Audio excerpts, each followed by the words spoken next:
want to go in and listen to Governor Gavin Newsom. What's happening right now is very different than anything we've seen before. On Saturday morning, when federal agents jumped out of an unmarked van near a Home Depot parking lot, they began grabbing people, a deliberate targeting of a heavily Latino suburb. A similar scene played out when a clothing company was raided downtown. In other actions, a U.S. citizen, 9 months pregnant, was arrested. A 4-year-old girl taken, families separated, friends quite literally disappearing. In response, everyday Angelenos came out to exercise their constitutional right to free speech and assembly, to protest their government's actions. In turn, the state of California and the city and county of Los Angeles sent our police officers to help keep the peace. And with some exceptions, they were successful. Like many states, California is no stranger to this sort of unrest. We manage it regularly and with our own law enforcement. But this, again, was different.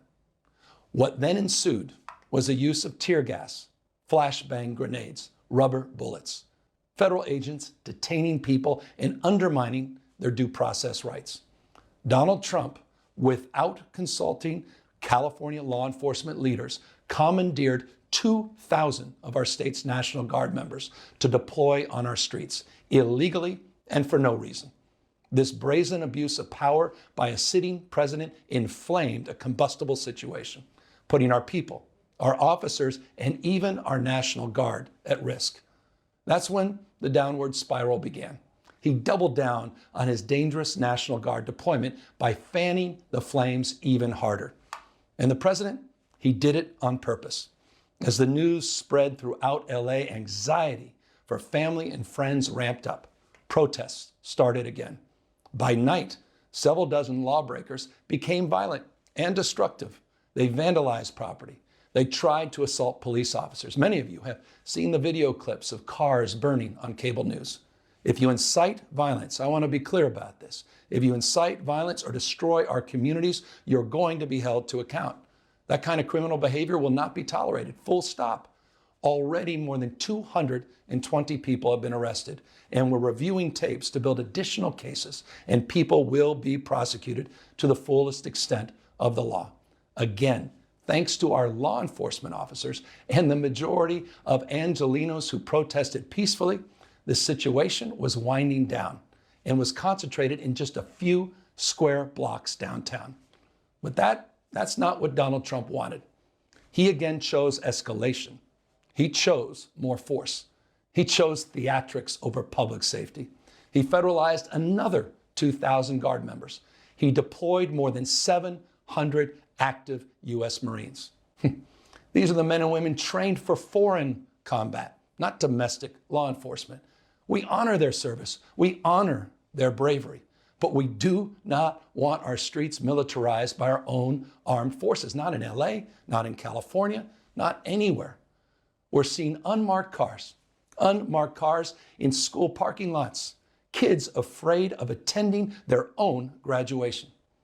Trump is pulling a military dragnet all across Los Angeles, well beyond his stated intent to just go after violent and serious criminals.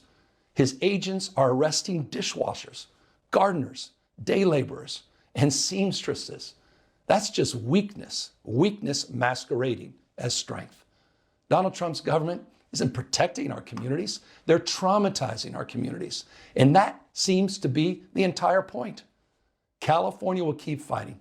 We'll keep fighting on behalf of our people, all of our people, including in the courts.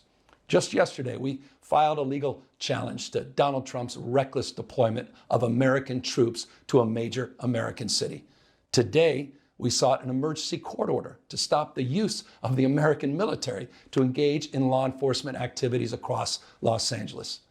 If some of us could be snatched off the streets without a warrant, based only on suspicion or skin color, then none of us are safe.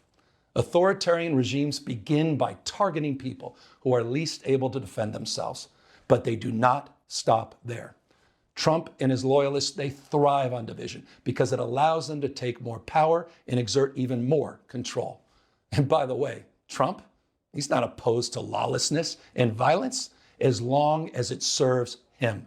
What more evidence do we need than January 6th? I ask everyone, take time, reflect on this perilous moment.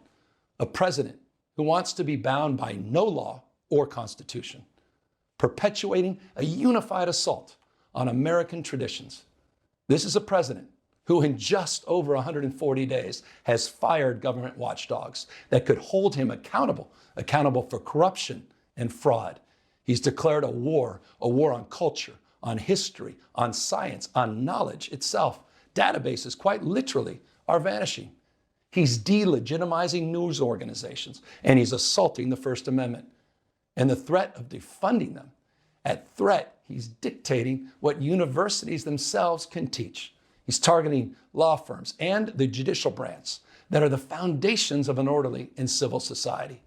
He's calling for a sitting governor to be arrested for no other reason than to, in his own words, for getting elected. And we all know this Saturday, he's ordering our American heroes, the United States military, and forcing them to put on a vulgar display to celebrate his birthday, just as other failed dictators have done in the past. Look, this isn't just about protests here in Los Angeles. When Donald Trump sought blanket authority to commandeer the National Guard, he made that order apply to every state in this nation. This is about all of us. This is about you. California may be first, but it clearly will not end here. Other states are next. Democracy is next.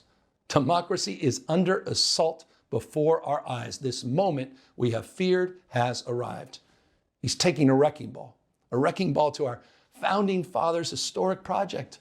3 co-equal branches of independent government. There are no longer any checks and balances. Congress is nowhere to be found. Speaker Johnson has completely abdicated that responsibility. The rule of law has increasingly been given way to the rule of Don. The founding fathers, they didn't live and die to see this kind of moment. It's time for all of us to stand up. Justice Brandeis, he said it best. In a democracy, the most important office, with all due respect, Mr. President, is not the presidency, and it's certainly not governor. The most important office is office of citizen. At this moment, we all need to stand up and be held to account, a higher level of accountability. If you exercise your First Amendment rights, please, please do it peacefully. I know many of you are feeling deep anxiety, stress, and fear, but I want you to know that you are the antidote to that fear and that anxiety. What Donald Trump wants most is your fealty, your silence to be complicit in this moment. Do not give in to him. That was a blistering speech there from the California governor, Gavin Newsom, responding after days of back and forth between his state and Los Angeles specifically, and the White House and President Trump, including comments that the president has made saying that if he was his border czar, he would have Governor Newsom arrested, something that the governor there invoked as he was essentially referencing not only what we've been seeing play out in Los Angeles, which he was plenty critical of, including Trump bypassing the governor there to deploy the National Guard, also sending hundreds of Marines to Los Angeles. He also invoked the fact that he had implied having him arrested, the president's upcoming military parade that he's having here in Washington, his fight with Harvard, and he warned other states in that speech that, quote, other states are next. He said that Donald Trump is not opposed to lawlessness, and he invoked what happened on January 6th. He also addressed what we've been seeing play out over the last several nights in Los Angeles and condemned the violence and the vandalism. He pointed to the hundreds of arrests that have played out so far already in that city and said that they are working through video and compiling additional cases, as he thanked the Los Angeles Police Department for the work that it's done so far and said it was needless to have the National Guard also deployed there. Those were notable comments coming from the governor after a vicious back and forth between President Trump and Governor Newsom, as he has repeatedly criticized the job that Newsom has done and said if it was not for him sending in the National Guard, that Los Angeles would be burning to the ground. I want to bring in CNN's Priscilla Alvarez back here with me, also our chief and law enforcement and intelligence analyst, John Miller.